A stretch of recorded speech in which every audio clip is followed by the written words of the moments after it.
paar päeva tagasi tulime siia, meid oli 80 ja siis oli siin minu arust üleeile meid juba üle 100, eks ole. Ja siis ma kuulen seda juttu vahepeal, et noh, et kas on mõtet ja ma ei tea, mis see ikka aitab, et unustagem ära selle juttu, et aitab küll. Alustame juba sellest, et eile, kui Kalle Grünthal meile siin ütles näiteks, et ette on pandud lauda juba 160 muudatusettepanekut ja juba on mingi osa sellest ringi kirjutatud, mis tähendab, et meie surve on juba toiminud ja sellisel kujul seda asja vastu ei võeta, nii et aitäh teile. Teiseks, head inimesed, me olime siin üleeile, me olime siin eile, me oleme täna, see on protest, on omaette kultuur. Me tegeleme kultuuri edendamisega siin, sellist asja pole ennem nähtud. Aitäh teile! Jätkame. Me tuleme siia ka homme. Me tuleme siia ka ülehomme ja me tuleme siia ka esmaspäeval, siis kui neid muudatusettepanekuid kõiki hakatakse arutama. Eks ole? Me ei ole ebaviisakad, me oleme viisakad, me oleme rahumeelsed, me toetame teineteist ja mitte mingil juhul me ei anna ära oma nägu, häält ega hinge. Eks ole? Meil on seal selja taga mundris mehed, eks ole. Nad panevad selga selle, mis neile selga antakse.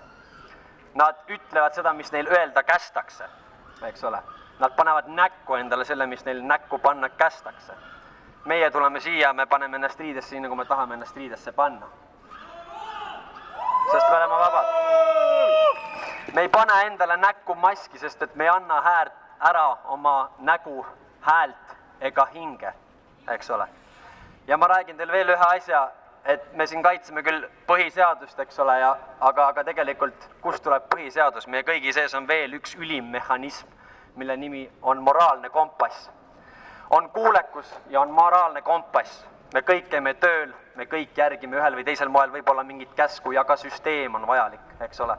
Aga igal tervel, mõtleval inimesel, elaval hingel tekib moment, kus töökohustuste täitmine läheb võib-olla vastuollu moraalsusega. Ehk siis minu küsimus on, kuhu maani me peame jõudma, et inimesel aktiveeruks uuesti, taasaktiveeruks moraalne kompass.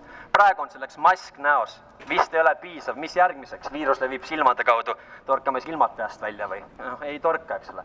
Mis järgmiseks? Pinda ei tohi katsuda, äkki tuleme poodi sisse juba käed rauas, eks ole. Meil on juba inimesed veriste nägudega kaubanduskeskuste põrandatel.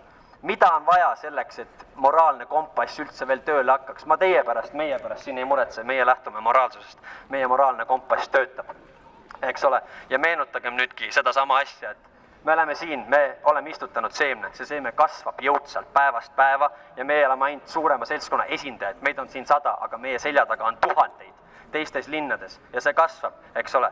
Iga seeme, seda tuleb natukene kasta, kui sa seda kastad, see hakkab kasvama, mingi hetk ta kasvab iseseisvalt ja ühel hetkel on ta võimeline külvama järgmisi seemneid, mis hakkavad kasvama, eks ole. Lähtugem sellest ja meenutage endale veel kord, kui me siit ära ka lähme, meie, see seltskond siin ei anna ära veel kord oma häält, nägu ega hinge. Aitäh!